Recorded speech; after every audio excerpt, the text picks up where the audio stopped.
Hello everyone, welcome back to the channel. In today's video, we're going to talk about how does other insurance works with Medicare. Hello there, my name is Patricia. Welcome back to the channel. So let's get right in today's video. So I am getting this information straight from the Medicare and You book. There's a lot of information here, right? And it could be a little confusing on who pays first.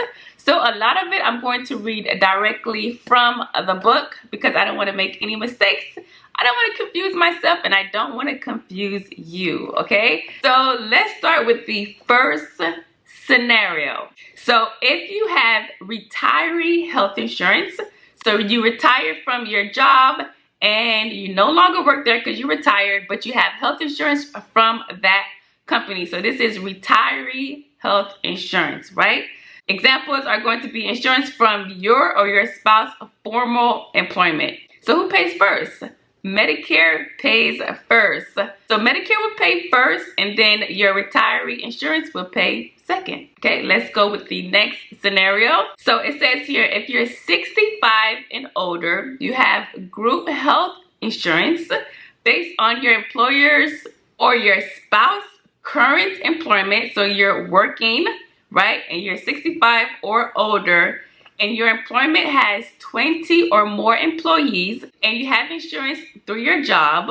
Who pays first? Your group health plan pays first. So your insurance from work will pay first, and if you also have Medicare, Medicare will pay second. Let's talk about the next scenario here. If you're 65 or older, you have group health insurance, right, from yourself or your spouse, current employment, and the employer has less than 20 employees, Medicare pays first.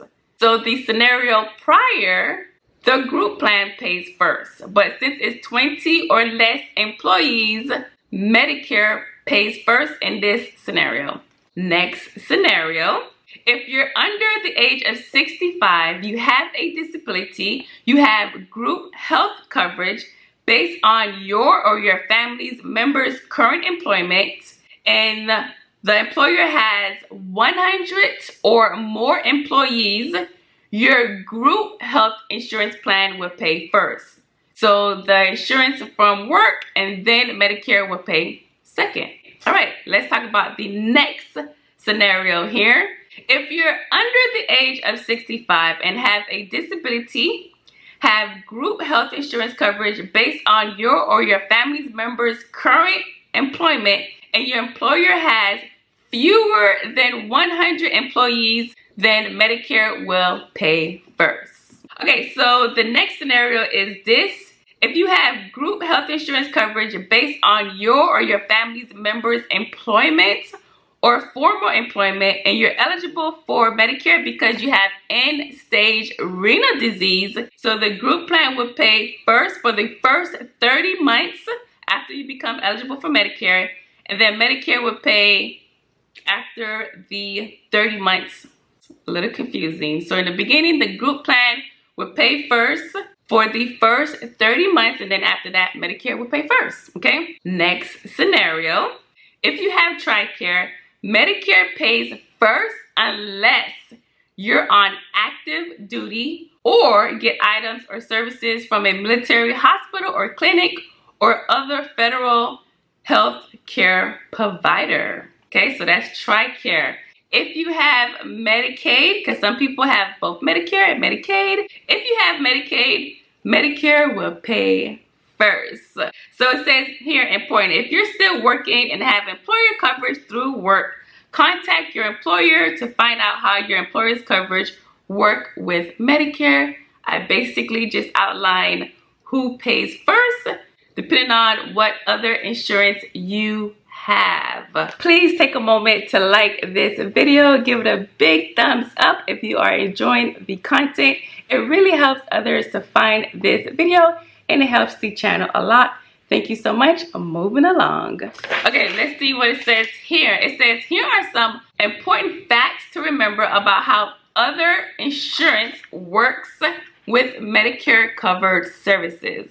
It says the insurance that pays first, which is the primary payer, pays up to the limits of its coverage. It says here as well, the insurance that pays second, which is the secondary payer, only pays if there are costs the primary payer did not cover. So basically, the secondary insurance will only pay if there's costs left over, which makes sense, right?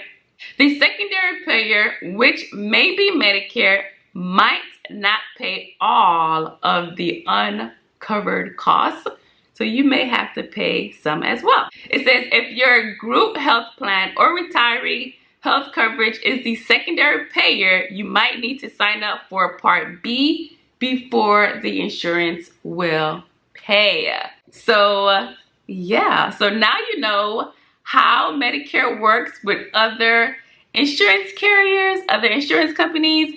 You know, if you're working, if you're retired, if you have end-stage renal disease, and if you have Medicaid as well. So I hope this video made plenty of sense.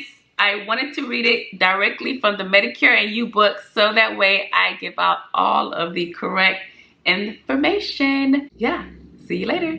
Thank you so much for watching today's video. I hope you learned something new today. If you like the video, please give it a like.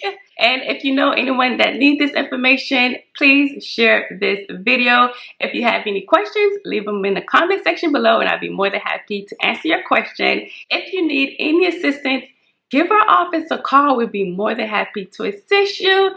At the end of today's video, there are 2 videos that you can also watch. Thank you so much for watching. Please subscribe to see me again, and I'll see you on the next video. Thanks for watching. Bye.